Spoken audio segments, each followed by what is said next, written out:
We interrupt this program for a 5 on Your Side special report.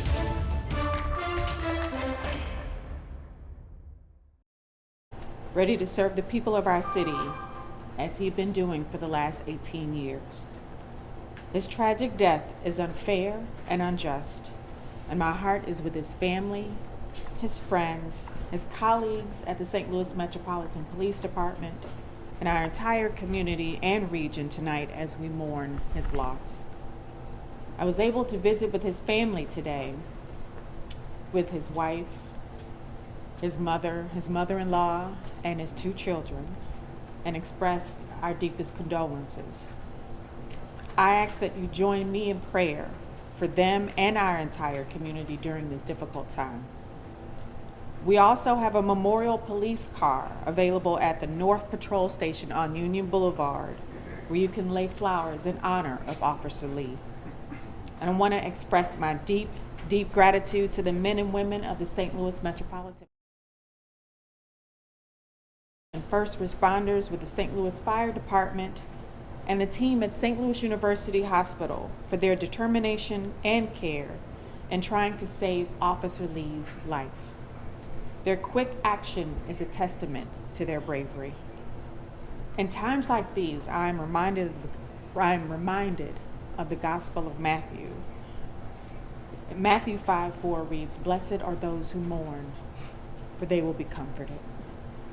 Tonight, I ask our entire city and our region to be the comfort that the Lee family needs and deserves as their lives are upended by this terrible tragedy.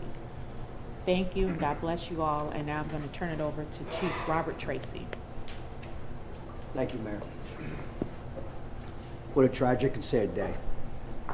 Whenever you lose an officer, a husband, a father, colleague, beloved, trusted, 18-year veteran, killed in the line of duty through an accident, it just shows everything that we do each and every day is not routine. And we're all going to be mourning the loss for days to come and years to come after this. Around 8:30 this morning, Officer David Lee was called to a 1-car crash on eastbound I-70 near Grand. That car was being driven by an off-duty Ferguson firefighter. Officer Lee was behind his patrol car, retrieving traffic cones when a vehicle traveling eastbound lost control, spun out, and hit Officer Lee. Risking her own life, the off-duty Ferguson firefighter rushed to help Officer Lee. She got on his radio, asking for help. An officer in need of aid call was dispatched. St. Louis firefighters arrived on the scene and rushed Officer Lee to the St. Louis University Hospital. He was rushed into the emergency surgery, and despite every life-saving effort to save him, Officer Lee died while he was in surgery. Officer Lee is the 167th St. Louis Metropolitan Police officer to die in the line of duty, as you can see behind us on this wall, the people that gave the ultimate sacrifice. Accident reconstruction has been called to investigate the crash. I can confirm a 24-year-old man has been detained after showing signs of impairment. Officer Lee has been with the St. Louis Metropolitan Police Department for 18 years. He was assigned to our traffic division and served the city of St. Louis with honor and integrity. He was previously assigned to North Patrol, where the mayor talked about where you can give your flowers to a card car, as we call it. Officer Lee leaves behind a wife and 2 children. We will be by their side, helping in any way we can as they go through their darkest hours. We're devastated. We're heartbroken. But we will continue to serve and protect the city of St. Louis and make our fallen colleague proud.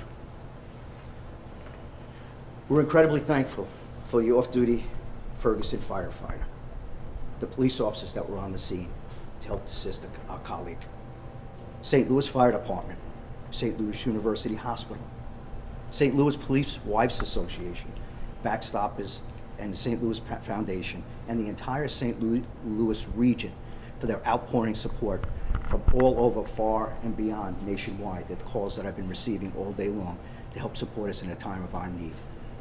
So So right now, I'm going to hand this over, and Circuit Attorney Gabe Gore is going to make some comments. Thank you. I'd like to join the mayor and Chief Tracy in expressing my deepest sympathies for Officer Lee's family and friends. His death in the line of duty, serving to protect this community, is a terrible loss, not only for his family and friends, but it's a terrible loss for his colleagues here at St. Louis Metropolitan Police Department and all of the citizens of our community, the community that he served as a St. Louis Metropolitan Police Department officer for 18 years. My office, the Circuit Attorney's office, is working closely with St. Louis Metropolitan Police Department as they conduct their investigation into this matter. We anticipate that when that investigation is complete, they will be applying for charges, if that's the determination that is made, to our office, at which point we will, as always, conduct a review of that application for warrant and make a charging decision based on the evidence that we see and the law of the state of Missouri. Thank you. We'll take questions at this time. We have time for a few questions, guys. Chief, can you walk us through what the protocol is for a crash like that? Obviously, we had some terrible weather this morning.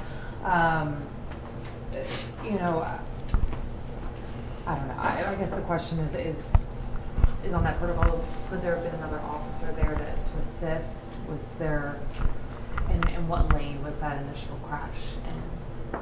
Well, when it comes to, we do have one-man traffic cars when we're out there, and certainly that's some of the protocols we have in place. Nobody expects someone to turn a corner, and we'll get into some of those things as we get into more detail, and we'll get into a lot more things tomorrow in some of the details, what we can and can't release.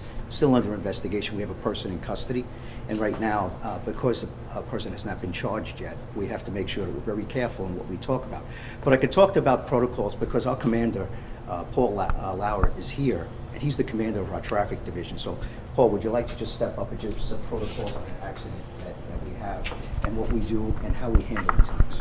Yes, sir. So our traffic safety division is a support unit. The district officer gets the assignment for any crash. We respond to assist with traffic control, so that's what Officer Lee was doing when this occurred. There was another officer responding to assist him, but because of the fact that Officer Lee got there pretty quickly, that was the highway he was assigned to, Interstate 70. He got there and wanted to put up cones and other flare safety measures that we use.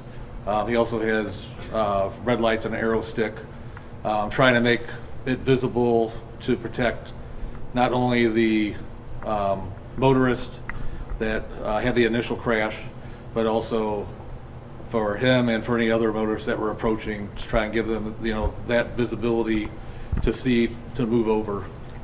But it was raining at that time, so it was just a dangerous situation with the slick weather anyway. Sorry, sir. Since he was in traffic, I don't know if you feel comfortable saying anything about Officer Lee and his service to this department? Sure. Officer Lee served with the traffic division for 4 years with us, and he was a very quiet person, the nicest guy, would do anything for you. He showed up to work early and was always there to back up the other officers in traffic safety, and just very hard worker, and he was a family man, had a wife and 2 kids, and just a great guy. I-70 is very dangerous. We've even seen other people who've been in a crash or had to change a tire killed as well. Can you speak to just how dangerous that is when you do respond?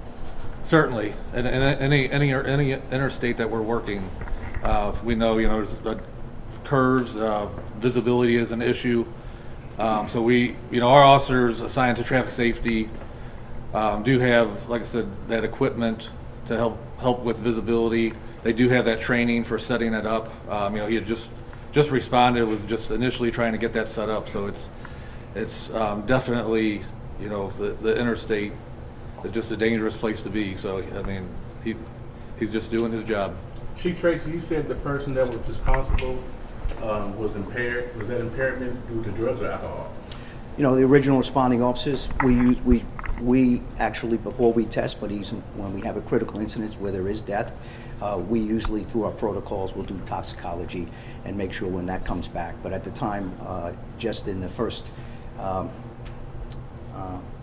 like to say when the officers first talked with the individual, there was suspicion that there might be some impairment. But right now, we have withhold that. We can't go just solely on that. There'll be other things that'll be coming back in that we probably can make more comments tomorrow. If you can give us a chance tomorrow, we can probably give more information on that. If you, Yes, sir. Only because there's a timeliness, but it takes some time. Okay? So is that why charges aren't immediately filed as of yet? Yeah, you want to make sure it's under investigation. You want to make sure you get this right. You don't want to compromise this case. This is a serious issue. We have an officer that is now deceased because of this person's actions, and we want to make sure that if and when we can charge, we want to make sure at the proper time that's going to happen. And I think the circuit attorney hit on it as much as he can say and what we can say. Chief, our condolences to you and your department. You've been here a bit over a year now. Can you talk to us about the emotion within your department, the men and women of your department, and how they're going to have to still handle doing their jobs today and the coming days? Right. Well, you know, we have a very good support system. I mean, listen, I talked about this as a tragedy. You heard my statements. You can actually even see it in my voice. I've been doing this for 42 years. This is not the first time I've been where a person has died in the line of duty. And it never gets any easier, even for someone that has been around as long as I am. We got to make sure we're there for each other. We're there for the family. We got to make sure that we've got crisis intervention, stress management teams. We have officers gathering right now at a point I don't want to talk about where they're at, to make sure that we can talk with each other. We have counselors. And we want to make sure that everybody's in the right place to express themselves. And it's a process. It's grief. Right now, there's a little bit of anger going on. Frustration, anger. All those stages are going on right now. It's so fresh. And these officers are feeling it. If you heard what Lieutenant Lauer just talked about, the commander, this guy was a great guy. I mean, a family man. Quiet guy, went out and did his job. I knew exactly who he was when I saw it. You know, I got to know, I've been here coming up almost on 2 years. So I've gotten to know a lot of the officers and their work habits and who they are and a little bit about each one of them. And it's just devastating, even for me to be here, to be in this profession. But that's why our officers, we're going to keep a good eye on them. We want to make sure that we go through this process, be there for the family and be there for our officers. And you know what, just asking that question, the amount of the community coming in, all these organizations, all other law enforcement officers, we all rally around each other in such tragic times, and this is exactly what's happening now. So that's why I wanted to mention every single one, and I probably missed several of them because it just keeps coming in. So thank you for that question. Thank you for the caring of how our officers feel. We're devastated. We echo that, Chief. One more question about the Sure. suspect. I know it's limited how much you can share with us right now. I-70, obviously, we have people from all across the country traveling through. Do we know if this was a citizen of St. Louis? Is a citizen of St. Louis? I would say the person lived locally, probably within the next county. If for the last address, I'll leave it at that. All right. How important are the move over, slow down laws and people really following those? Because this can happen to tow truck drivers, other first responders who go to a scene. Yeah, I talked to other police chiefs and also superintendents of state police, and even one just sent me a text of condolences, and they're a state police superintendent in another state. I won't give the person's name. He says, "Chief, we just went through 2 deaths with some of our troopers just going through this, and it never gets any easier." Yes, we can keep putting out public service announcements. We continue to do that. You can help us with that, and we're going to continue to do that. But at the same time, we've done dozens of missions this year working with with Missouri Highway Patrol and our county counterparts on I-70, on 64, on 44. We've done these, and we continue to do that, and we're trying to change the behavior of individuals and their driving habits. But sometimes there can be other factors that we're factoring in that I really can't get into right now. I would think we can get into it a little more tomorrow, because I want to be very careful that when everything does come out, this person's going to be held accountable to their actions. We have time for one more question. Chief, can you tell us about that firefighter? Are they doing okay? And where, I don't know if you can talk about that. crash? Come on up, Lieutenant Colonel. Lieutenant Colonel can share So some. yeah, this afternoon, we've spoken with her a couple of times this afternoon. It is a female. She had just gotten off of work at Ferguson, and she was on her way home. And she's emotional as well. We've assured her that we will reach out. We have our crisis intervention teams that'll help her through the way too. But yes, she's a little emotional about it, of course, which is expected. So, but so it was just a single car crash? Yes, she was on her way home, and she had a one-car accident.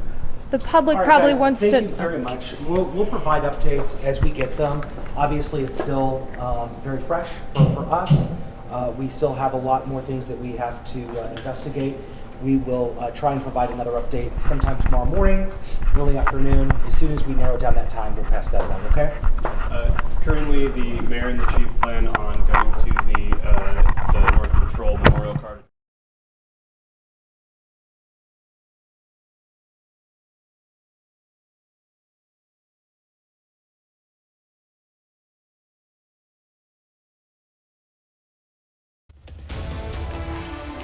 This has been a 5 on Your Side special report. We now join regularly scheduled programming in progress.